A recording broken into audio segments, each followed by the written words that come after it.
मुलांनो, तर आज आपण बघणार आहोत अपूर्णांकाचा लहान मोठेपणा। तर पहिले आपण बघूया छेद समान असताना।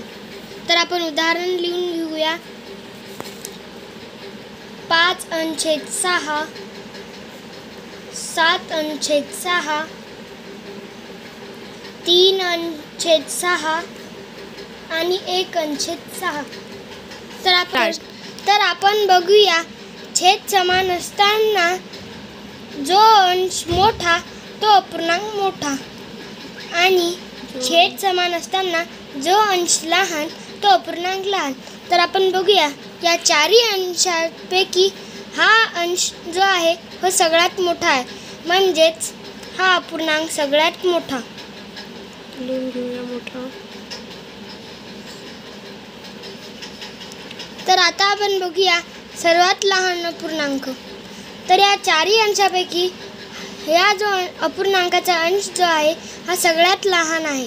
तर आपण लिहून घेऊया हे सगळ्यात लहान अपूर्णांक। तर आता आपण बघूया अंश समान असताना। तर आपण पहिले काही उदाहरण लिहून घेऊया।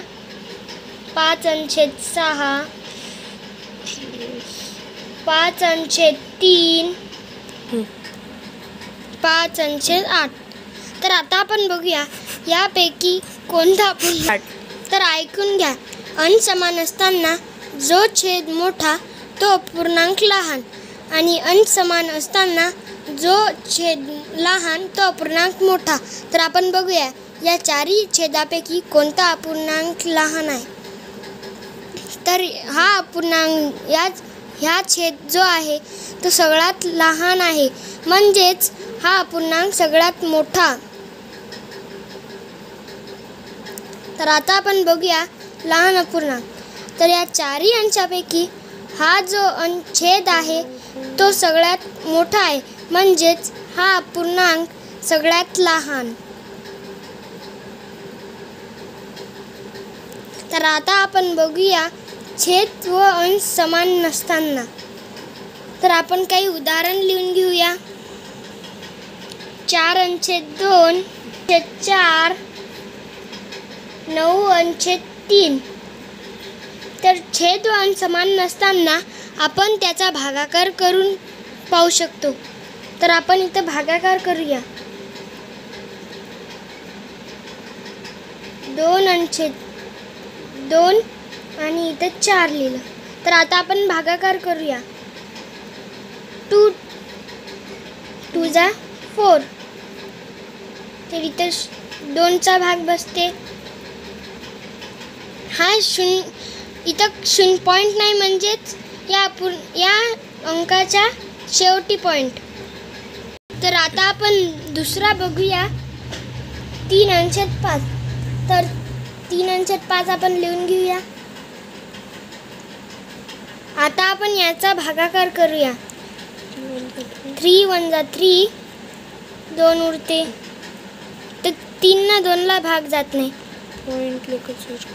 तर मग इथं 1 आला। तर इथं अंकाच्या शेवटी पॉईंट असते, तर इथं पॉईंट, तर याचं उत्तर आलं 1। तर आता आपण इथं पॉईंट घेतल्यानंतर तर आता आपण याचा भागाकार करूया। पुढील भागाकार। तर इथं 0 घेतला, पॉईंट 0। तर आता हा 0 खाली घेतला, तर 3च्या पाड्यात 20 ने लहान संख्या पाहूया। तर 3 6 जा 18 येते। तर इथं 18 लिहून घेऊया। 20 मधून 80 मायनस केल्यावर उत्तर येते 2। तर आपण इथे लिहून घेऊया 1/6 उत्तर। आता 7/4चं करू। तर 7/4 आपण लिहून घेतलं। तर आता आपण बघूया 4/7। त्याचा भागाकार करण्यासाठी पहिली तर 1चा भाग बसते। 4 1 जा 4। तर इथं उरले 3। तर आता पण पॉईंट देऊया। इथं 0 घेतला, तर 0 खाली। तर 4च्या टेबलमध्ये आपल्याला अशी संख्या पाहिजे जे 30 लहान येते। तर 4 7 जा 28 येते. तर आपण 28 लिहून घेऊया. तर आता याचा वजा केल्यानंतर याचं उत्तर येते 2. तर आपण इथे लिहून घेऊया 1/6 7. तर आता आपण बघूया पुढचा अपूर्णांक 9/3/9. तर आपण इथं बघूया, इथं 3चा भाग बसते. 3 3 जा 9. इथं आलं 0. तर धन्यवाद. तर आता आपण बघूया, आपण 4ही अपूर्णांकाचा भागाकार करून घेतला. तर आता आपण बघूया या 4ही अपूर्णांकापैकी कोणता अपूर्णांक लहान आणि कोणता अपूर्णांक मोठा आहे. तर आता आपण बघूया, इथे आपण 4ही अपूर्णांकाचं उत्तर काढलेलं आहे. तर आता आपण बघूया या 4ही अपूर्णांकापैकी कोणता अपूर्णांक मोठा आणि कोणता अपूर्णांक लहान आहे. तर इथं आपण बघूया, इथे अंकाच्या नंतर पॉईंट येते. तर हे 2 ह्या पॉईंटच्या पहिले जी संख्या येते ते होते पूर्ण, म्हणजे पॉईंटच्या नंतरची संख्या येते ते होते अपूर्ण, म्हणजेच लहान. तर इथं पॉईंटच्या पहिल्याची संख्या आहे, म्हणजेच ही संख्या मोठी झाली. तर पुढं बघूया, ही संख्या पॉईंटच्या नंतरची आहे. इथं 0.6 आहे आणि इथं 1.7 आहे आणि इथं 3 आहे. तर 3 ही संख्या 2 पेक्षा मोठी आहे. तर सगळ्यात मोठा अपूर्णांक ही 9/3 झाला. त्यानंतर सगळ्यात लहान अपूर्णांक आता बघूया. तर आता आपण बघूया सगळ्यात लहान अपूर्णांक. तर इथं हा अपूर्णांक तो 3ने लहान आहे थोडा.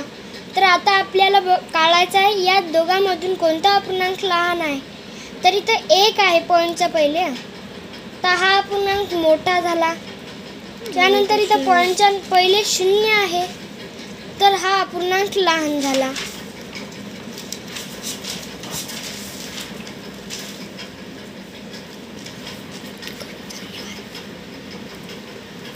तर धन्यवाद.